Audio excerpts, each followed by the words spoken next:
Galera, tudo bem? Hoje a gente vai falar sobre as DSTs, que são as doenças sexualmente transmissíveis. A gente vai entender um pouquinho o que elas são, quais são as formas de prevenção e tratamento, através de exemplos das doenças mais comuns, tá bom? Vamos lá. Muito bem. Bem, então as DSTs são doenças sexualmente transmissíveis que podem ser causadas por diversos agentes.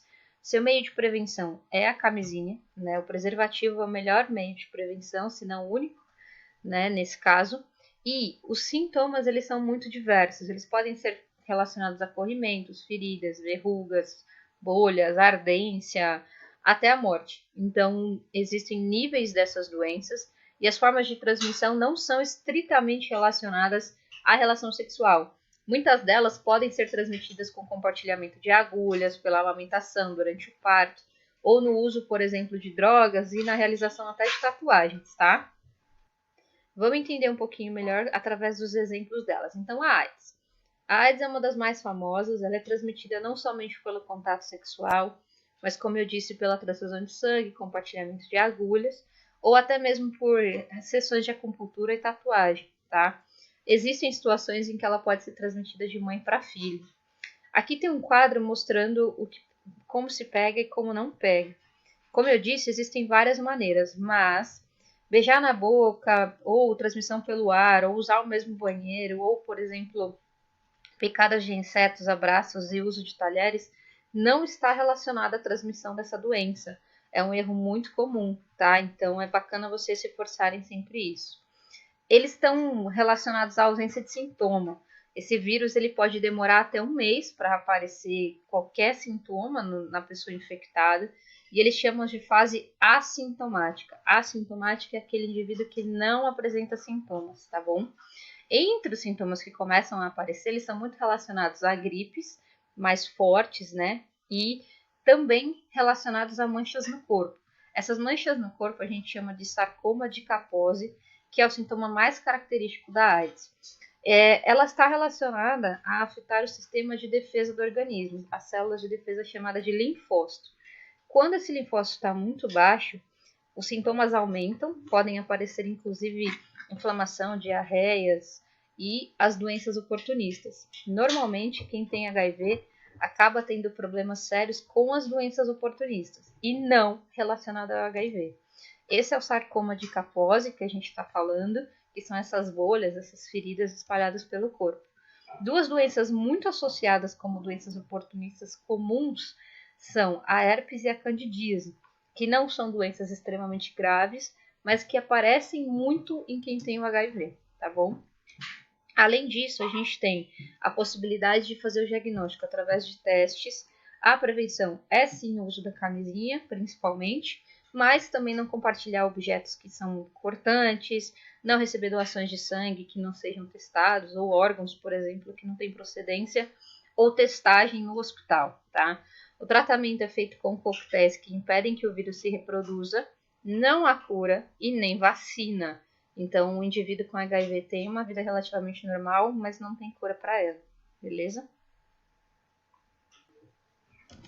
Uma outra doença muito relacionada às transmissões por via de contato sexual ou direto com a pessoa infectada, nesse caso a pele, é o HPV.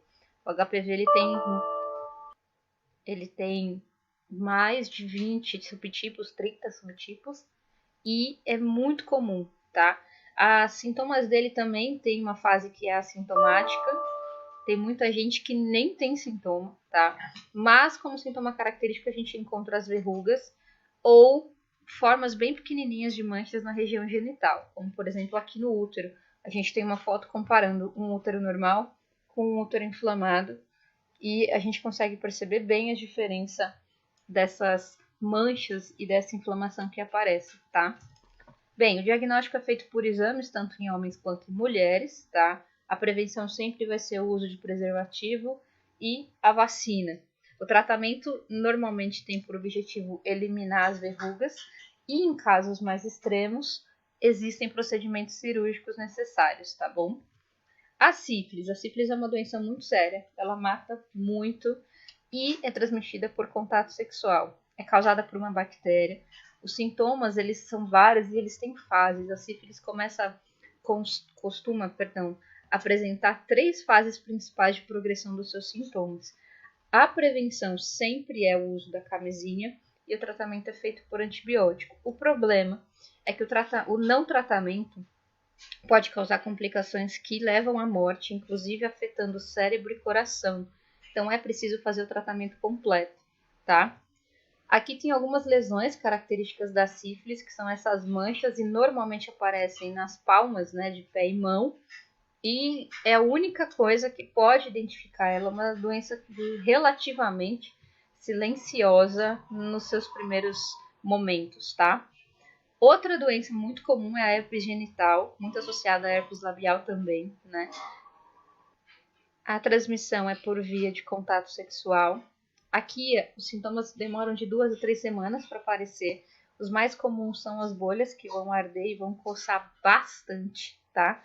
O diagnóstico é sempre feito com exame de sangue ou consultando médico. E como a maioria das doenças, a prevenção sempre vai ser o uso da camisinha, tá? Tem tratamento, nesse caso aqui. Os medicamentos, eles são para vírus, né? Então, eles vão combater os sintomas. Mas a herpes, ela não tem cura, tá? Ela tem tratamento, sim, mas ela vai estar sempre presente no organismo do indivíduo, então ela pode voltar aleatoriamente. Como eu comentei com vocês, tanto em homens quanto em mulheres é muito comum a ardência na região genital. Se não for o único sintoma mais característico, é um dos principais, tá? E uma última doença que a gente vai comentar agora é a gonorreia. A gonorreia também é causada por uma bactéria. Nesse caso, além do contato sexual, é possível contaminar-se através do parto, por exemplo, ou de uma contaminação indireta por alguém que foi contaminado e não sabia. Esse também apresenta uma fase assintomática, tá? Só vai aparecer a partir de 10 dias, mais ou menos, os sintomas mais característicos. No caso do homem, 90% deles apresentam ardência para urinar, um corrimento bem amarelado, que é chamado de uretrite. No caso das mulheres, 70% nem sequer apresentam sintomas, o que é mais complicado, tá? Também tem ardência urinar quando apresenta sintomas, né?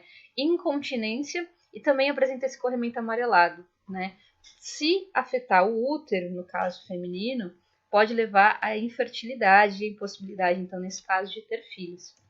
Bem, a secreção que eu estou comentando, que é chamada de secreção purulenta, ela aparece normalmente quando a gonorreia está numa fase aguda, que leva em torno de 8 dias depois da relação sexual para aparecer.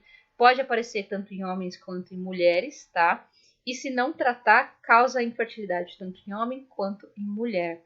Como na mulher é mais difícil de perceber os sintomas, é mais delicado o cuidado que se deve ter, né?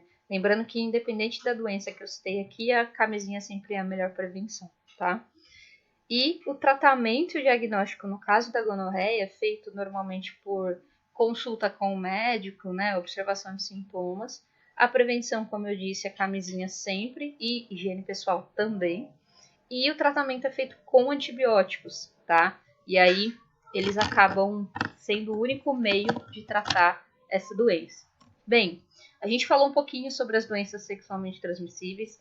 Prevenção sempre é o melhor caminho, a camisinha sempre é a melhor opção.